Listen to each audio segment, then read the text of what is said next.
Chad, FIONN, last 200 metres last time looked pretty good. It was.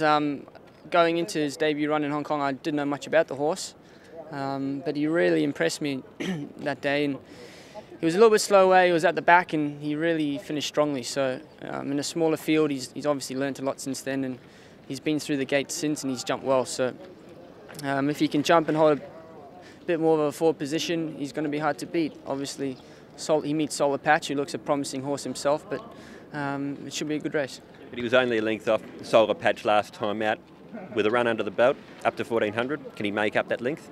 I can't see why not, and he's definitely looking for the 14. He's not a 1200 metre horse, and he really showed a good turn of acceleration last time down the outside. So he's a little horse, but he seems very honest, and I'm looking forward to riding him again. And are you happy with the way that he's been working? Yeah, he worked very well the other morning on the grass with a mate on Thursday morning, so he's fit and well and ready to go. David, KIRAM, he's been racing well lately. Now that he's in Class 4, is this his grade that he's capable of winning in? Yeah, I was quite disappointed with his last run. I thought that race was the right race for him. He had pulled a gate, which he hadn't done prior to that. Very disappointing. He didn't so... Actually, Neil suggested try 14 here at Sharton, but there were two sections. I think he had a ride in the one, so unfortunately he can't ride him. But the horse is well, and we'll bring him back to Sharton and see how it goes. You think 1400 metres then is a better distance potentially for him? Well, I think if there's a hot pace up front, he might be kicking on quite strongly. Yeah. It's been well documented he's a horse that's had hoof issues. Are they ongoing with him?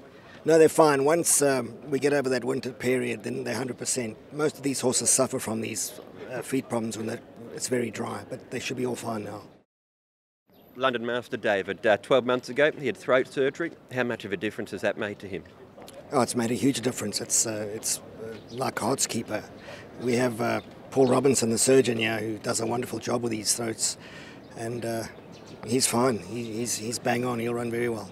Yeah. Wasn't far off last time to in what looks to be a pretty good form race. Yeah, no, correct. I think he'll run very well. He's had a fair break between runs too. What have you done with him in that time, David? I just freshened him up. I don't like to sort of over-race them, but he's well. He'll run good. John, raging BLITZKRIEG, given that he was trapped wide last time, were you happy with that run? Yeah, he's certainly had no luck in the draw and in the run, so he had to do a fair bit of work. I think it was a run that would be typical of him and his ability. So I think if he gets a nice run in a race, well, he probably gives himself a chance of winning. He's a two-time winner from France prior to coming over here. What sort of opinion do you have of him and what he's done here in Hong Kong? I think this is about his grade. You know, he's at top of Class 3, maybe at the bottom of Class 2, but he can gather some prize money and he'll win a race around that region. He raced over further distances in France, but it seems in Hong Kong he's better at the 1200. Congratulations are in order as well too. It was announced this week, John, that you're going to be inducted into the Australian Racing Hall of Fame to be recognised as one of the best ever trainers from Australia. That must be some honour. Yeah, it is. It's a great honour, and I'm very grateful to have such an award to be put to me. But you know, a long road that we've come along, and eventually get a recognition like that, I'm quite grateful. It gives me some satisfaction. One of many milestones in your career now. You've achieved so much in your time. Is there something that you still want to achieve? Is there some unfinished business before you do eventually call it a day?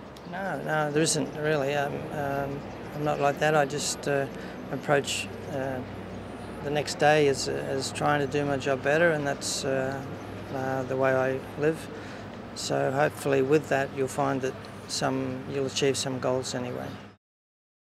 Karis more than lucky. He's having his first run since the Classic Cup. You rode him in a trial recently. What were your thoughts on that trial?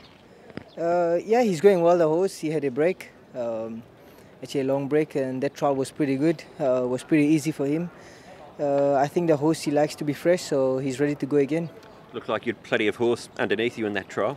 Yes, he's always tried like that previously. So now being fresh and feeling good, so he definitely had a lot in the tank. He's gone from 53 to 92 in the ratings this season. Is there more progression to come? Yeah, well, he's always shown the class, this horse. So we knew he was going to go up in a rating, but of course he got to run against some really good horses. The third he ran in the Classic Cup was good. Of course, then he had the setback. But now I think, you know, Class 2 1600.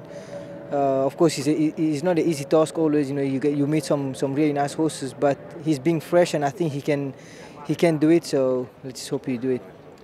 You've mentioned some of those nice horses. He takes on Rise High, who was an impressive winner last time out. Also, Dr. Jeff, who you've ridden before. Overall, what did you make of the race?